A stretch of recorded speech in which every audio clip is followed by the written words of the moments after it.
You need to be innovative. You need to be aggressive. You need to create opportunities because these things are not going to fall in your lap.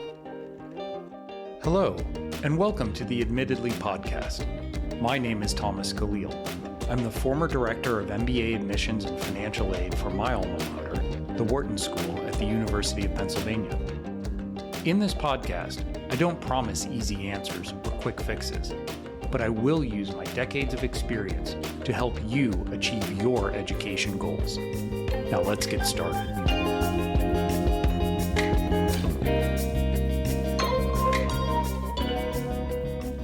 Hello, and welcome to the Admittedly podcast. We're continuing season 4 here, and today we're going to talk about extracurricular activities. I've spoken a lot on my webinars, on this podcast, on social media, about the need for authenticity and about the need to differentiate yourself by doing an extracurricular activity that is meaningful and unique to you. Well, that has fried a lot of people's brains, and I understand it, and I understand why. So I want to go into it a little bit because I am getting bombarded with emails, DMs, comments. I'm interested in finance. What should I do? I'm interested in history. What should I do? I'm interested in biology. What should I do? Or is this a good extracurricular activity? And, here's the thing. Here's the point that I'm trying to make, right? Any activity can be good or bad. There's no magic list of activities. There's no one silver bullet magic activity that's going to help you get into your dream school. It's how you do it, right? And this is a very difficult concept for people. In our Early Edge Plus program, I meet one-on-one to welcome our new students. I meet with them for about an hour. We go through their strategy and try and break down what they're doing and lay out a path ahead so they can get started in the program. And this question just keeps coming up over and over again. Well, what do we do? What do we do? And it's not as easy as just saying, okay, punching in some information, here's your list, good luck, and go to it.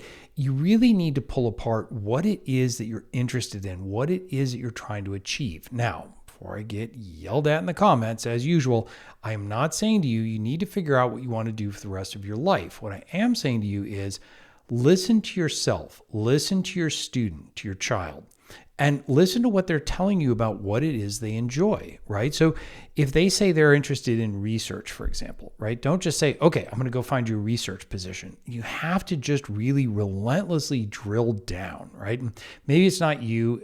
I have teenagers. I know sometimes these kinds of conversations are not the easiest thing, right? But you want to just ask why. Okay, well, what is it about research that you enjoy, right? What is it you're trying to accomplish?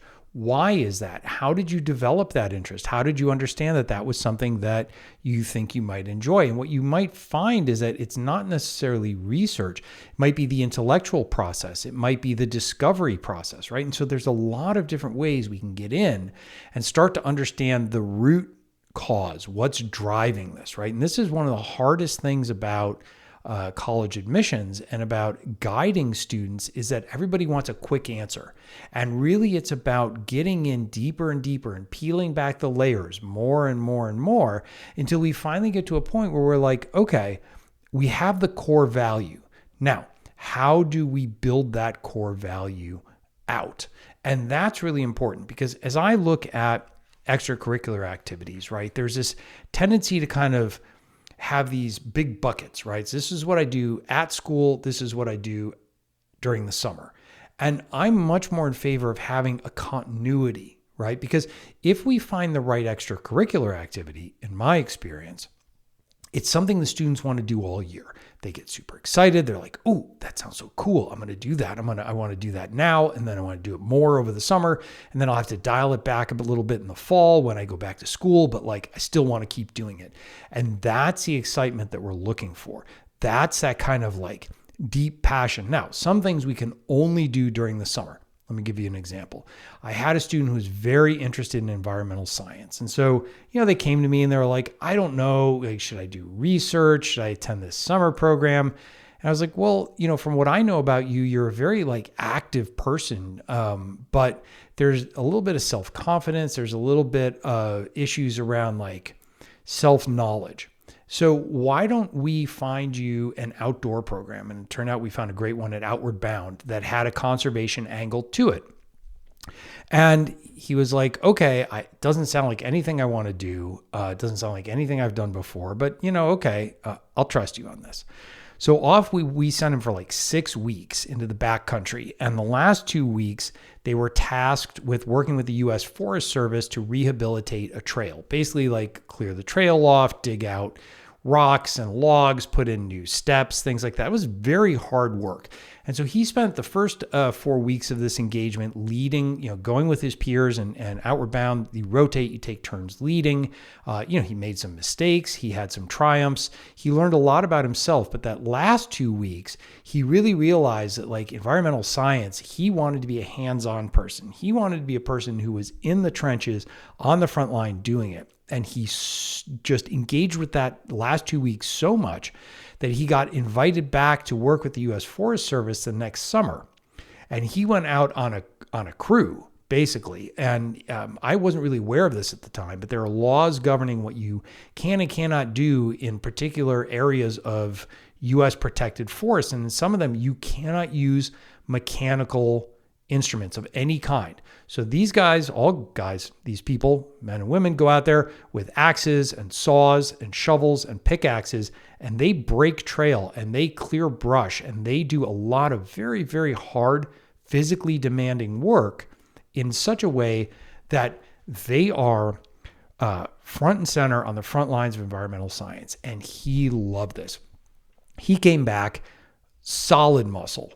Absolutely solid muscle, gained like 30 pounds. He got this amazing letter of recommendation from his crew boss, who was just like, we did not expect much from this little spoiled prep school kid. And he did us proud. And he turned that into a story. He really focused his strategy, this consistency over time. And then he did a lot of work during the school year in terms of research and building out the things that he'd learned, and came away, got into NYU Gallatin and did a really amazing intersection of business and environmental science and strategy, and really thinking about how do we make environmental science both sustainable, preserving the environment sustainable and profitable, and in a way that people want to engage with it. It was a fantastic example. Another example is a student of mine who is very interested in studying in the Huntsman program. And part of that is international relations and international business. And he had been studying Japanese. He was very interested in real estate. So he ended up spending the summer in Japan and working for several large Japanese real estate firms, learning the business, working in Japanese, really getting a ground level view of real estate in Japan. And it really positioned him uniquely in the admissions process because he was able to articulate hey, I learned these things, really engaged my passion for Japanese language and culture. And I really have a clear focus now on how I want to use the Huntsman program and my Wharton education to leverage into a real estate career overseas. Now, some of you are saying, wow, that sounds great, but I don't have access to that kind of money or time or things like that. And that's great. And I always talk about my student, Andy, who's very near and dear to my heart, solidly middle-class family, amazing young woman. Dad didn't have the resources to, single dad working hard, didn't have the resources to do fancy internships or things like that. And so she had a retail job in fashion. She loved fashion. She wanted to be a fashion entrepreneur. She was working at this small boutique, and in working together, she was able to step up. She was able to take on an assistant manager and finally a manager role, doing things like buying inventory forecasting, pricing, customer service, management, all of those things that went into running a retail business. And she was enormously successful at this boutique, went to Wharton, entered the business plan competition, won, started her own fashion startup, and was valued at $3 million pretty much before she graduated. So these are things that you don't need a deep Rolodex. It helps. Now, the conversation I always have with the students is, don't ask me what you should do. This is a conversation with your parents. What are our opportunities? Do your parents know anybody? Do your parents have any relationships that we can leverage, right? Because when you're in high school, by and large, right, you don't add value. You are asking somebody for a favor. Can I come learn from you? Right. And so a lot of that are personal relationships, personal favors that get called in. If your parents don't have access to that, and that's fine. I work with a lot of students whose parents don't have access to those kinds of networks or relationships. You can do what Andy did, right? You can do what another student of mine did who was interested in architecture and went and worked on construction sites. And he did that partially to help pay for his family's food and mortgage. He was a very hardworking young man, but also because he got a chance to look at plans and talk to the architects on site. And he also then took free classes at a local community college in architecture. And so these are things that there are ways to hack this, right? But don't just stand there and say, well, I don't know. What should I do, right? You need to be innovative. You need to be aggressive. You need to create opportunities because these things are not going to fall in your lap. So if you're looking at like summer programs, kind of pay to play university things, honestly, you can do better than that, right? It's almost a lazy way, especially if you have the means. Now, if you are a low income student and you apply to something like Yale Young Global Scholars or one of Chicago's SSEN programs, and you get a scholarship, go. Take advantage of the opportunity. Do that. It really is an indicator that you are somebody special and competitive and smart. Do the fly-ins for the schools. Take advantage of all of that because it really, really is important in your development and is a great marker to admissions. But for your like regular students, you need to do more. You need to do better. You need to find ways to be authentically creative in the process and find a way to do something that is unique to you. It needs to be something that you wake up every morning and you're like, I cannot wait to go do this thing, right? And then over the summer, you're thrilled because you have 7 days a week wide open that you can engage with this in a meaningful way. Do you have to get paid? No. Is it good if you get paid? Great, right? But it's not an indication of particular value or weight in the admissions process. It's really your opportunity to dig in and do something. And it needs to be meaningful, right? So I see a lot of students who are like, well, I'm like the 10th person on this research team and they let me like check the fonts on the paper, right? That's not meaningful. I'd much rather see you do something kind of a little more creative, right? And think about established nonprofits. Think about things that already exist. Because I also get a lot of students who are like, well, I'm going to start something, right? But when do they start something? Usually sophomore year.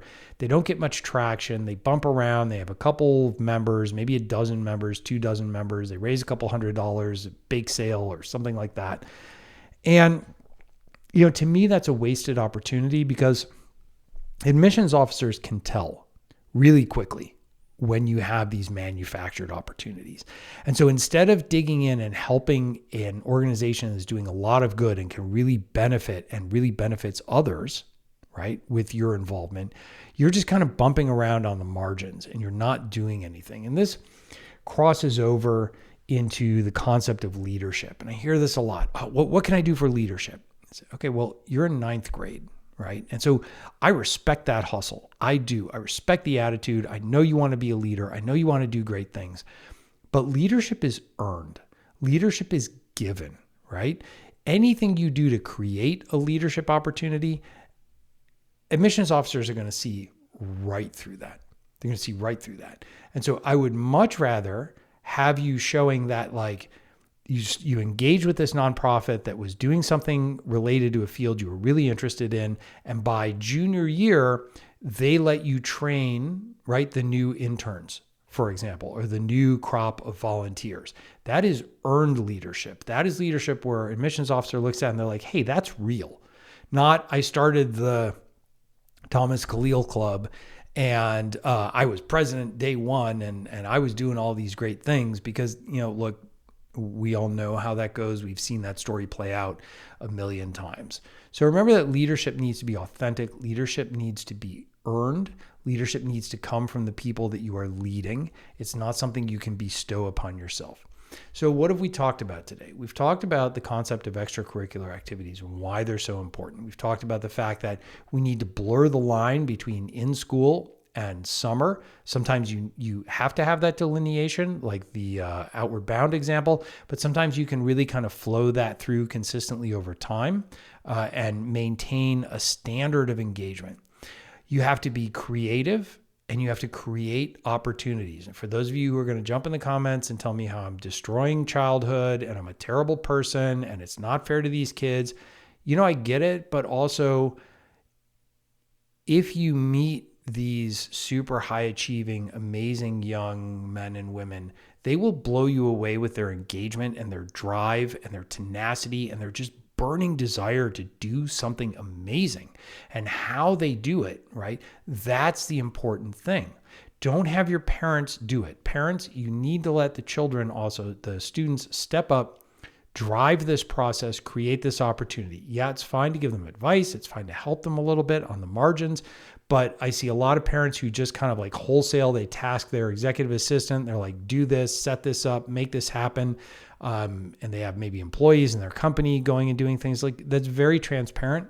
You can tell immediately that the student wasn't the driver of this. And if it's too big and too fancy, it just immediately screams to admissions officers, manufactured, right? Certainly, I've had students that have done amazing things and gotten great PR and driven brands forward and raised a lot of money and done really cool things on their own. And I can tell you that when you read their essays and when you interview them, it is immediately apparent and clear that this was their baby. They did it. They drove it. They just speak with such passion and fever about it. They're just consumed by it, right? Versus a kid whose parents have done it and you can tell immediately. So I know this is hard, right? Hard things are hard. And getting into a top super selective, ultra selective school is very hard. It is very complex. And so I don't want you in any way to be misled that this is going to be an easy process. It is an iterative process. You're not going to sit down and figure this out at once. You need to ideate. You need to bounce ideas off. Parents, you really need to be involved in this. And if you can come up with something that is unique to your child, right? It can be something that you do on your own. It can be a job, as my example with Andy demonstrates. Make it your own and you will stand out in the admissions process. I've got a lot more to say on this and I welcome your thoughts. Please visit us on our socials @AdmittedlyCo on Instagram and TikTok. Tell me your thoughts. Tell me your ideas. Tell me some things maybe that have worked or not worked for you, and we'll get going on this together. Thank you. Thank you for joining us today. Please take a moment to subscribe to the Admittedly podcast and download this episode. I welcome you to share your thoughts and questions with me. You can find us on social media @AdmittedlyPodcast. I look forward